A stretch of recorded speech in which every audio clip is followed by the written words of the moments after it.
Saya rasa artis ini dapat membangunkan kawasan luar bandar. Jadi kalau dibuat program seperti ini, jadi memberi peluang lah kepada orang tempatan kita. Bagus. Konsep yang kerajaan buat, saya patut ada banyak tempat yang macam ni. Lain-lain negeri patut ada macam ni.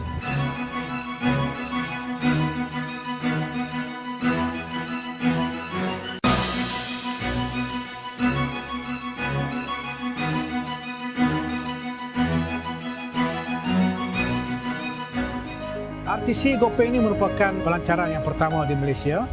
Yang saya sebut tadi ialah berfungsi kepada 3 fungsi utama, iaitu sebagai penyediaan kemudahan logistik, sebagai tempat untuk mendapatkan kemahiran dan pengetahuan, dan juga sebagai tempat untuk mendapatkan pembayaran kewangan. Selain daripada itu, di tempat ini dia sebagai hentian setempat perkhidmatan pelbagai.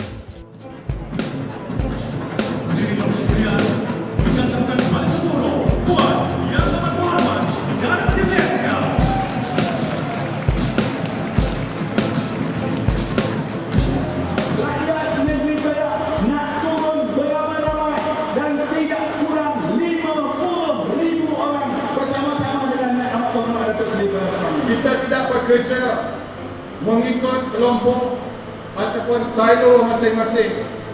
Menteri-menteri yang terlibat dalam MBOS 4 ini ada bersama-sama kita di atas ini untuk pastikan bahawa kita bekerja sebagai satu pasukan, bukan mengikut kementerian masing-masing, tapi demi negara, demi rakyat Malaysia.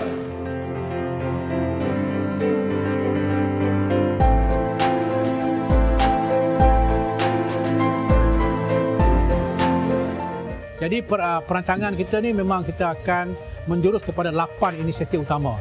Pertama ialah pusat ini, inisiatif di bawah pembangunan transformasi luar bandar ni ialah di mana kita memberi kemudahan pengetahuan. Yang kedua ialah sebagai tempat rujukan pusat maklumat, khususnya maklumat kios 1 Malaysia, di mana penduduk warga luar bandar dapat memperolehi berbagai-bagai maklumat daripada berbagai-bagai kementerian, bagaimana fungsi-fungsi kementerian berkenaan dapat memanfaatkan kehidupan mereka. Kemudian yang ketiganya ialah kita memperkenalkan beberapa perancangan projek-projek pertanian bernilai tinggi, di mana telah kita kenal pasti di antaranya ialah seperti perusahaan tanaman sayur-sayuran tanah tinggi, sayuran tanah-tanah rendah, kemudian ternakan tenusu dan juga ternakan ikan hiasan. Begitu juga ternakan ikan dalam kolam polytank. Kemudian yang keempat ialah kita membangunkan aktiviti dari segi perusahaan-perusahaan industri asas tani, di mana kita dapati banyak sekali di sekitar kawasan GoPay ini berbagai-bagai produk industri asas tani yang boleh kita bangunkan untuk mendapat pengiktirafan yang lebih baik di peringkat tempatan, seperti mendapat menerokai pasaran aku market dan juga untuk antarabangsa. Begitu juga kita juga membangunkan sistem pengurusan rantai bekalan dengan cara kita memperkenalkan program ladang kontrak. Di mana ladang kontrak ini adalah satu program yang disetting oleh kerajaan dengan kerjasama pihak swasta supaya menggalakkan petani-petani di sini dapat mengusahakan tanaman-tanaman mengikut kehendak pasaran. Begitu juga kita mendapat kerjasama yang baik daripada pihak universiti, di mana pihak universiti akan bersama-sama kita dalam menggalakkan generasi muda ni menceburi dalam bidang-bidang ekonomi, sama ada ekonomi pertanian ataupun bukan pertanian. Begitu juga dengan kerjasama kita dengan Kementerian Kesihatan dari segi menaik taraf mutu pengeluaran, khususnya barang-barang makanan dan juga barang bukan makanan, menepati kepiawaian kesihatan antarabangsa dan juga tempatan. Kerjasama kita dengan kluster kewangan yang kita dapati di sini pun telah diwujudkan beberapa institusi perbankan yang boleh memberi pembiayaan dan juga kemudahan-kemudahan perbankan kepada khalayak. Jadi semua inisiatif ini telah pun kita rangka, kita rancang, kita pantau dan kita laksana dengan menggunakan pendekatan strategi lautan biru, di mana kita berpakat dan bekerjasama pelbagai kementerian memajukan satu kumpulan sasaran kita supaya mereka ini dapat meningkatkan pendapatan, seterusnya dapat mencipta peluang-peluang pekerjaan di luar bandar dan sekaligus dapat memperbaiki dari tahap kehidupan mereka.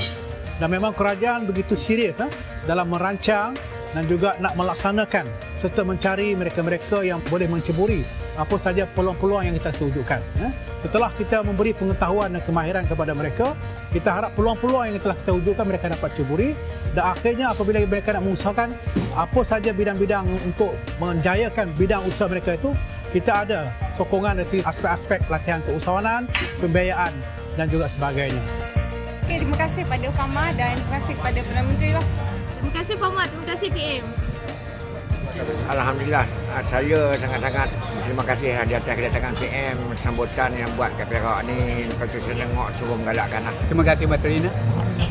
Dan akhirnya pusat RTC ini akan bertindak bukan saja untuk memasarkan barang-barang di sekitar pasaran tempatan, malahan menjangkau daripada Ipoh, daripada negeri Perak ke seluruh negeri, akhirnya juga ke seluruh dunia.